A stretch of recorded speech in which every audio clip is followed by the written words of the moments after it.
Third star. Requirement పాప, age 8 to 11 years.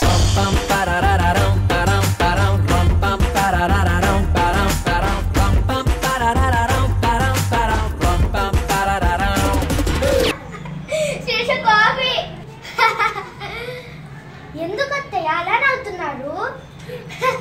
ఏం లేదే, మన పక్కన లక్ష్మి ఉంది కదా, వాళ్ళ అత్తయ్య కాఫీ అడిగిందంట, అంతే తేయలేదంట. వాళ్ళ అత్తయ్య చితక్కొట్టిందంట.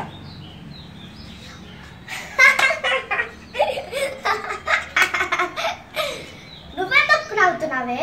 నేను నవ్వినందుక కాదత్తయ్య, మన పక్కన రోజా ఉంది కదా, వాళ్ళ అత్తయ్య కాఫీ అడిగిందంట, అంతే కాఫీలో విషం కల్పించిందంట. మీరు తాగండి అత్తయ్య. నాకు త్వరగా పెళ్లి చేసేయండి నాన్న, ఈ చదువు నేను చదవలేకపోతున్నా.